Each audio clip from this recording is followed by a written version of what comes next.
Bienvenidos a EU Televisión. Hoy comenzamos la semana con nuestro amigo, el economista José Guerra. Bienvenido, José. Muchas gracias, Roberto, y a ti y el Universal por la invitación.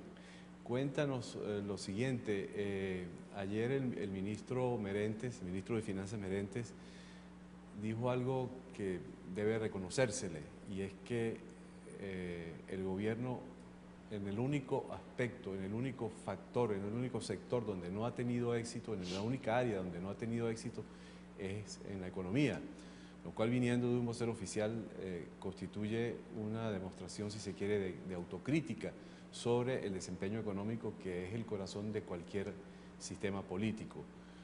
Hay quienes creen, por el contrario, que no solamente no ha tenido éxito, sino que la economía en este momento es una bomba de tiempo que puede explotar en cualquier momento. ¿Cómo lo ves tú? Ciertamente el gobierno en materia económica ha sido un fracaso estrepitoso, y de hecho Merente ayer confesó ese fracaso de manera explícita. Asumió que tiene un fracaso en materia económica, y ahora lo que llama la atención es que Merente ha estado los 14 años en el gobierno. Entonces, que una persona que haya estado 14 años al frente de carteras fundamentales como finanzas 2 veces, y presidente del Banco Central, presidente de Bandes, también fue presidente del Ministerio de Ciencia y Tecnología, y que ahora admita que tienen un fracaso es una confesión realmente de su propia incapacidad. De su propia incapacidad, ¿no? Y de la naturaleza del gobierno, porque debo recordar que este fracaso está ocurriendo en un contexto en el cual el gobierno ha tenido los precios petroleros más altos de la historia de Venezuela. Y este mismo año, o sea, en el momento en que estamos hablando, los precios petroleros, ahora recientemente por los sucesos de Siria, han escalado hasta los $110 por barril. Entonces, esa razón del fracaso se explica en realidad es por el modelo. Que ha fracasado no es el gobierno, ha fracasado el modelo económico, cuya materialización se hace a través de las políticas que sigue el gobierno. Ahora, sin embargo, también Merentes, en un gesto que también lo debe quizás reivindicar, advierte que es necesario el concurso de todos los sectores de la economía, y anuncia reuniones con las cámaras de comercio de los diferentes estados del país, y no para resolver problemas coyunturales, dice él, sino para resolver problemas estructurales, lo cual nos estaría dando la idea de que posiblemente están intentando un cambio de paradigma. No, lo que están reconociendo es la gravedad del problema, porque el gobierno ha sido muy soberbio. Usted te recuerda que el gobierno se ha manejado con una soberbia muy grande, sobre todo con el ministro Giordani, despreciando a los industriales, despreciando a los comerciantes, tildándolos de vendepatria, de saboteadores.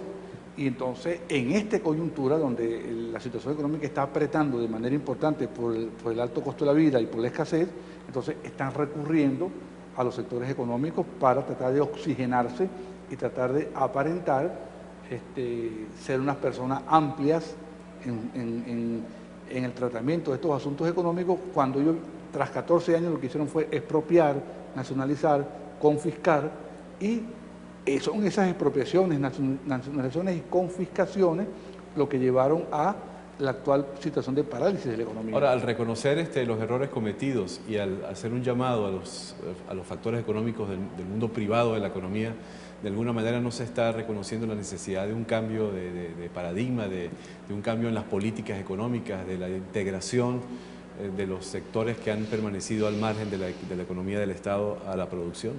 Bueno, para que esas tesis de ministro Merente se materialicen, primero tienen que pasar sobre el cadáver de Giordani.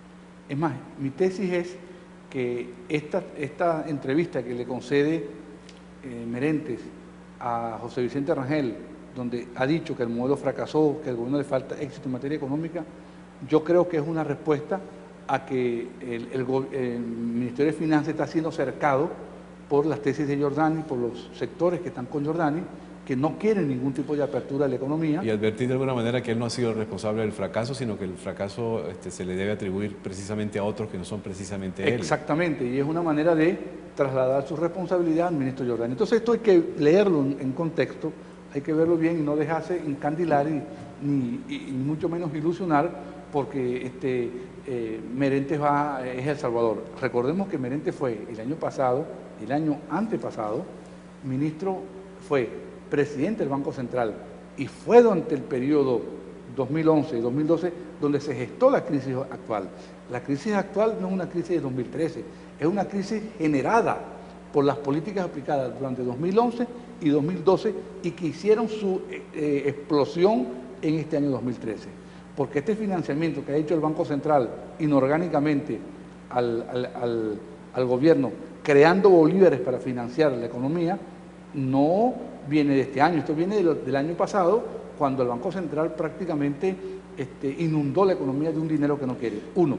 Y recordemos también que fue Nelson Merentes, presidente del Banco Central, cuando se dio en Venezuela la sobrefacturación de importaciones más grande que ha tenido la historia de Venezuela, reconocida por el propio Jorge Giordani y por quien sucedió a Merentes en el Banco Central, que fue la señora Betancourt. Estamos hablando de corrupción entonces ahora. Por supuesto, dijeron tanto Giordani como la señora Betancourt que hubo sobrefacturación por 22.000 millones de dólares.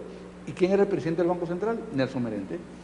Ahora, Merentes señala que al país ingresan, o al fisco ingresan 47 mil... No, al Banco Central. Al Banco Central, 47.000 millones de dólares, y que eso es suficiente para satisfacer la demanda de la divisa norteamericana.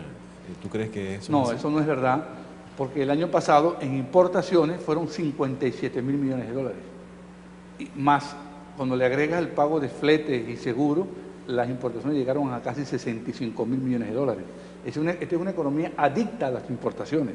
El gobierno la hizo adicta a las importaciones. ¿Por qué? Bueno, porque destruyó parte de la base productiva del país y entonces habría que importar. Ahora, se van 47.000, ingresan 47.000 millones, pero todos no se pueden destinar tampoco a las importaciones. Hay que pagar la deuda.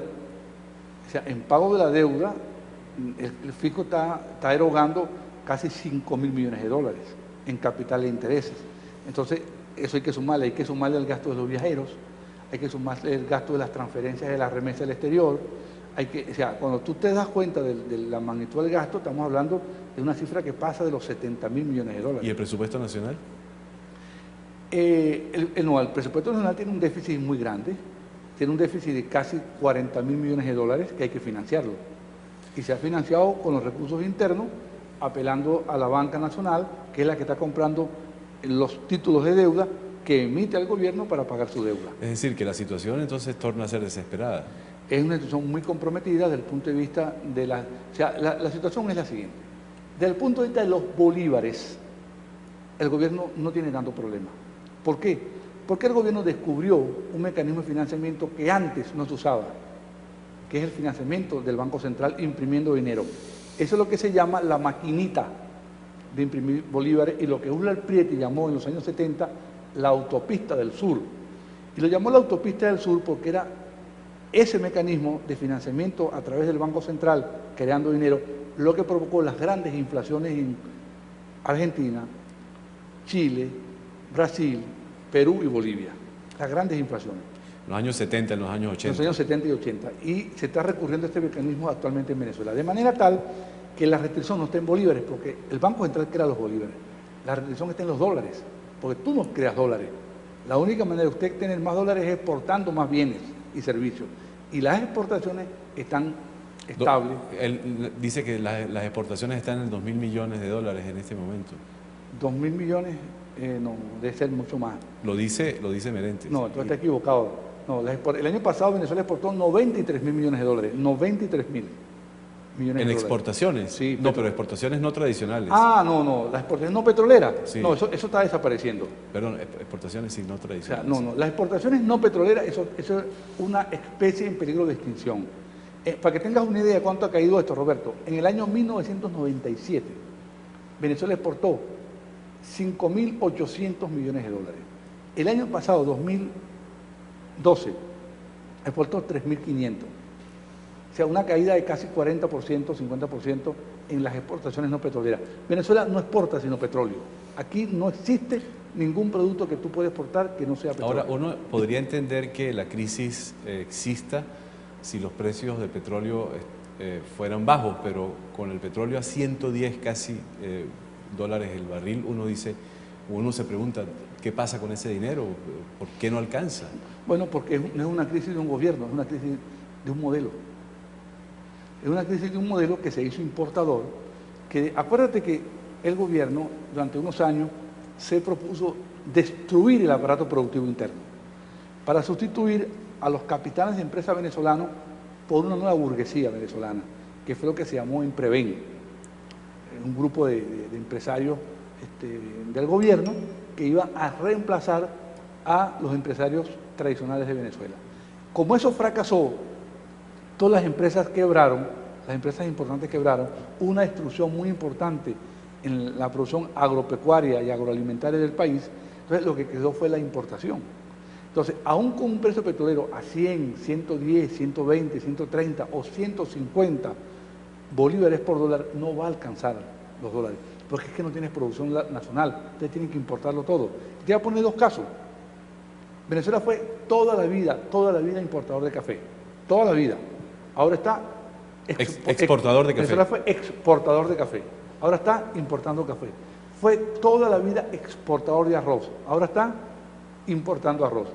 Entonces, el hecho de que tú estés importando esos productos que fácilmente puedes producir en Venezuela, te está diciendo que tienes que hacer un esfuerzo muy grande en términos de dólares, porque tú no pagas el arroz con bolívares, tú no pagas el arroz de otro producto que importa, como el café, lo pagas en dólares. Entonces tienes que generar los dólares para pagar esas importaciones. Entonces, eso te va restando capacidades para usar los dólares para otros fines, ¿no?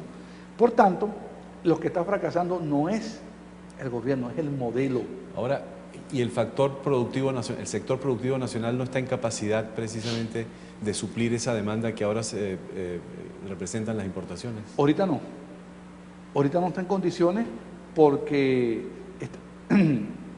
ha estado tan afectado por las expropiaciones, por las nacionalizaciones y por las confiscaciones, que mucha gente cerró la Santa María, otras empresas las tomó el gobierno y las llevó al fracaso. El caso de Sidor, por ejemplo.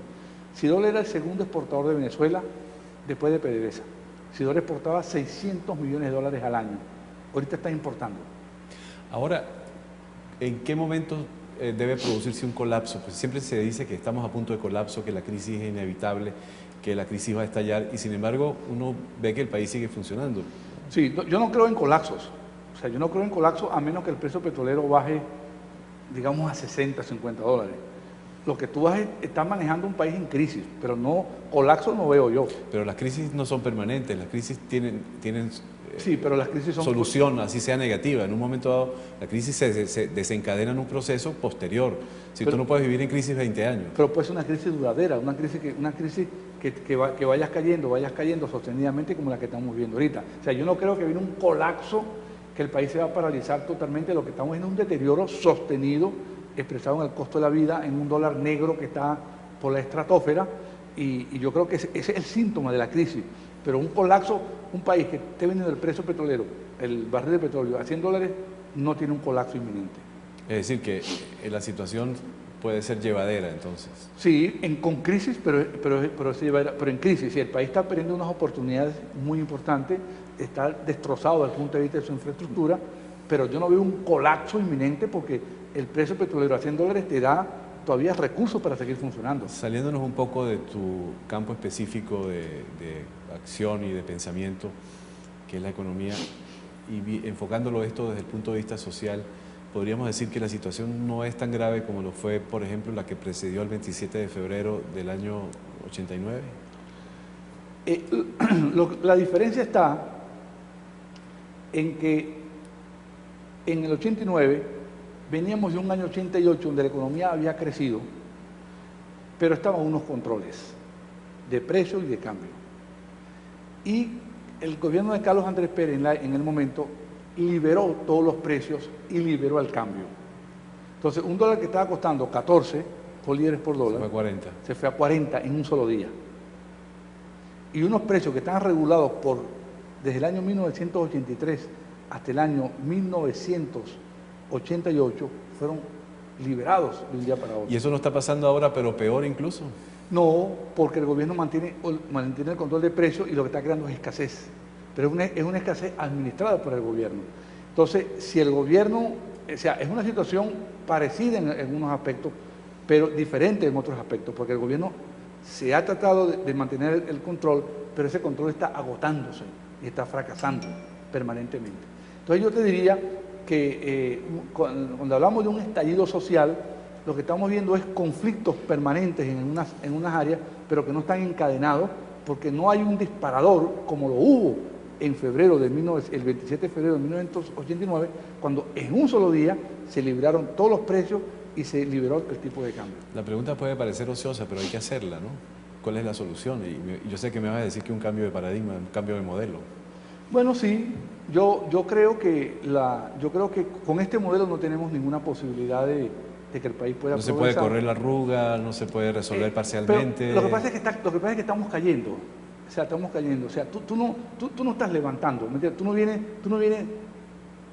de menos a más. Tú vienes de más a menos. Entonces, estás cayendo sostenidamente. Y con este modelo económico, eso es una verdad tal vez de perogrullo, este modelo económico no tiene posibilidades de ningún tipo de sacar a Venezuela de la crisis. Lo que le da la capacidad de administrar la crisis, o sea, de vivir en crisis permanente. O sea, tú lo ves, tú vas al mercado, entonces lo que ves es cuando no falta un producto, falta el otro producto, porque las capacidades productivas están muy resentidas, el dólar paralelo tiene la economía totalmente distorsionada, absolutamente enloquecida, entonces lo que ves es crisis. Entonces, pero ocurre también que los precios se hacen cada vez más inalcanzables, es decir, va a llegar el momento en que la gente ya no va a poder comer, por lo menos los sectores más necesitados de la población. Bueno, es que hay dos situaciones, Roberto. Hay la situación de inflación. La situación de inflación es que los precios están altos y la gente medio lo puede comprar, no compra todo. Pero la situación de escasez es que el precio está barato, pero no existe el bien. Es peor. Entonces, hay las dos cosas, se combinan los dos elementos. La escasez por una parte y por otra parte el costo de la vida. Yo creo que ese es el gran enemigo que tiene el gobierno actualmente. La combinación de escasez y costo de la vida en un país donde las necesidades de la gente son tan pronunciadas, sobre todo de alimentación, que ir a un mercado y ver que los precios están subiendo. La inflación en alimentos es 60%. Y en productos, en alimentos de origen agropecuario es 80%. ¿Eso estamos hablando de tasa acumulativa? No, la tasa anual de 12 meses del mes de julio. 60% en alimentos. Y 80% en productos agropecuarios. Es decir, o sea, no hay salario que aguante esto. Entonces, ¿cómo se ha manejado el gobierno? Bueno, con un conjunto de subsidios, con un conjunto de transferencias, con unos operativos a cielo abierto con su red de establecimientos comerciales, para llegarle a un sector de la población, para que esa protesta que está allí latente, no se encadene con otras protestas y se pueda generar una situación como la que tú señalaste el 27 de febrero del año 1989. José, muchísimas gracias por habernos acompañado. A ti, Roberto. Espero que no sea la primera ni la última vez que vengas. No, muy complacido de estar aquí con todos ustedes y en especial contigo. Perfectamente, nosotros vamos a ir un momentico a la pausa y ya regresamos con más entrevistas en EUTV. Ya venimos. Bueno, 20 minutos. ¿No está bien?